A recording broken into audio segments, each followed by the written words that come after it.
and in this tutorial, we're going to go over what the organization application is.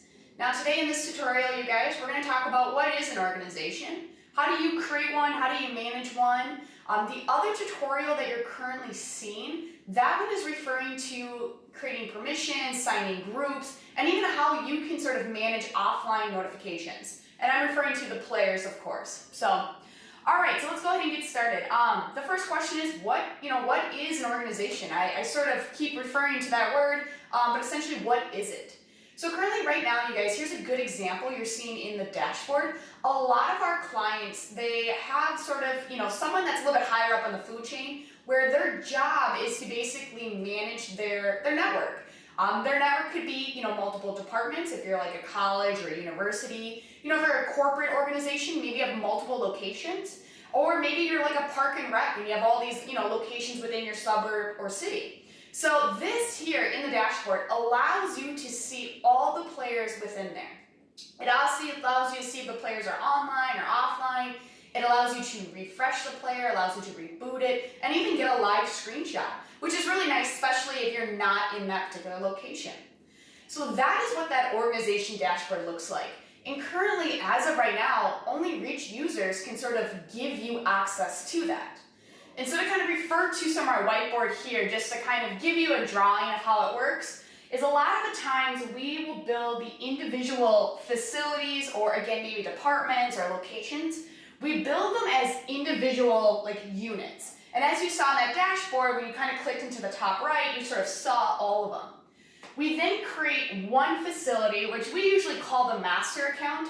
However, I've seen some people call it the network or like the home or corporate. However you want to word it, that's completely fine. And essentially what you do is you have one account that is sort of like I always say like a dead account. And when I say that, it means that maybe your test players are there, all of your layouts or templates are there. It's kind of like your home base to sort of always refer back to. Now also too, some of our clients, they want to push content to their locations or their facilities or their departments. And it allows them to sort of just stay in one area and then push the content throughout. Now when we do something like that, what's nice is that when you push content from here, your individual users cannot see it. Now they can still publish to their particular, again, department, location, and when they log in, they only see this facility or they only see this facility. So that's kind of how sort of the organization is set up currently. Now, what we're going to talk about next is how do you create one?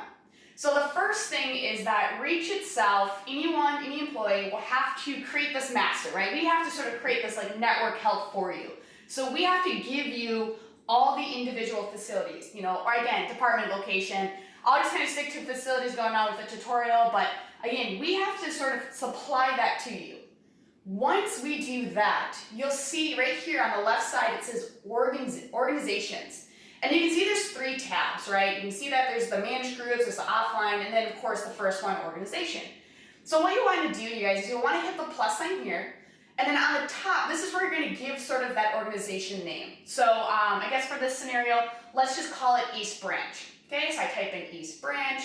On the left side here, these are all your individual facilities that Reach employees have given you. So then you can just slide over, whatever you want, what is considered East Branch. Maybe it's only 2 of these, maybe it's 5 of these. Obviously, you have that flexibility. Once you decide that, you'll hit next down here, and then this is where you decide what user can see that. You can have multiple users, of course, or you can just have one, and then you hit OK. So going back to my whiteboard, just to give you that visual, essentially what's happening, you guys, is let's say that these 2 facilities are part of the East Branch. Okay, and let's kind of just remove these arrows real quick.